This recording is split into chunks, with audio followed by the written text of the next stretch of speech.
بسم اللہ الرحمن الرحیم۔ آج ہم پڑھیں گے chapter number two biological methods. اب بایولوجیکل میتھڈ کا کیا مقصد ہے کہ ہم کس طرح استعمال کرتے ہیں بایولوجی میں۔ بہت زیادہ پرابلمز آتے ہیں بایولوجی میں، تو اسے سالو کرنے کے لیے ہم کچھ میتھڈ استعمال کرتے ہیں بایولوجیکلی، تو اسے بایولوجیکل میتھڈ کہتے ہیں۔ اس میں ڈفرینٹ سٹیپس انوالو ہے جو بعد میں ہم ڈیٹیل سے پڑھیں گے۔ تو سب سے پہلے ہم ڈیفینیشن کی طرف آتے ہیں۔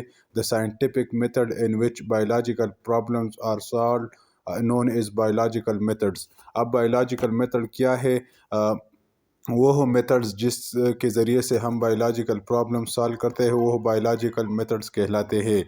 Biological method has played an important role in scientific research for almost 500 years۔ یہ بایولوجیکل میتھڈ پچھلے 500 سال سے زیادہ بایولوجیکل پرابلمس حل کرنے کے لیے استعمال ہوئے ہیں۔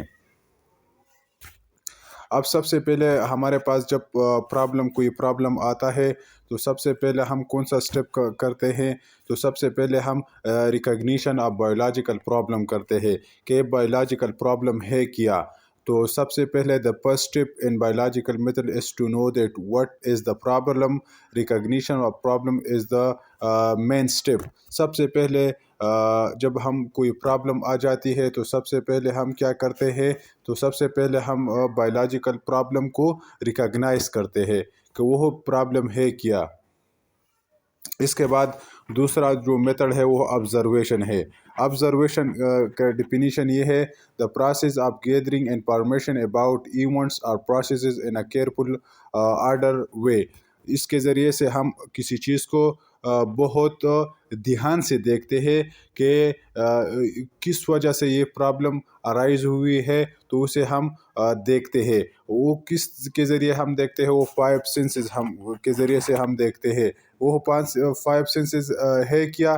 تو وہ ویژن ہے، ہیئرنگ ہے، اسمیل ہے، ٹیسٹ اینڈ ٹچ۔ اس کے ذریعے سے ہم وہ پرابلم حل کرتے ہیں۔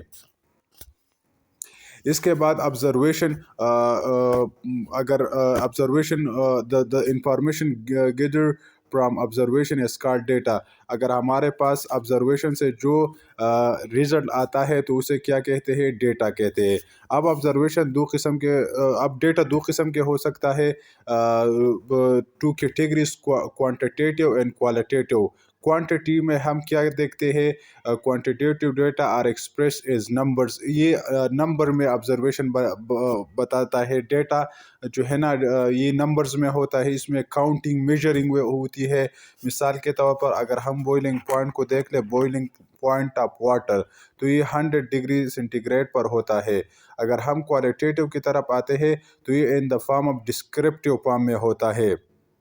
مطلب یہ ہے اگر ہم واٹر کو دیکھ لیں، اگر ہم اسے بوائل کریں تو 100 پر وہ بوائل ہوتا ہے اور بہت ہاٹ ہوتا ہے، تو اسے آبزرویشن کہتے ہیں۔ اس کے بعد ہم آتے ہیں ہائپوتھیسز۔ تو what is hypothesis? Hypothesis is a propose scientific explanation for a set of observation. جو آبزرویشن ہم کرتے ہیں اس کے بعد جو ہمارے پاس جو ریزلٹ آتا ہے، سائنٹسٹ دیکھتا ہے کہ اب کس وجہ سے یہ مسئلہ کریٹ ہوا ہے، تو اسے ہائپوتھیسس کہتے ہیں۔ Suggested solution to the problem. Suggestion دیتا ہے کہ پرابلم کیا ہے، اس کے بارے میں دیکھتا ہے کہ پرابلم ہے کیا۔ تو سم ٹائمز ریٹن از ایف دین اسٹیٹمنٹ۔ یہ ہم ایف اور دین استعمال کرتے ہیں ہائپوتھیسس میں۔ It should be general statement, it should be tentative idea, it should be kept as simple as possible. اس کو ہم بہت سمپل رکھتے ہیں تاکہ ہمیں ڈیٹیل سے پتہ چلے کہ مسئلہ ہے کیا۔ اس کے بعد ہم پڑھیں گے ڈیڈکشن کے بارے میں۔ تو اب ڈیڈکشن کیا ہے؟ In the next step, biologists draw deduction from hypothesis.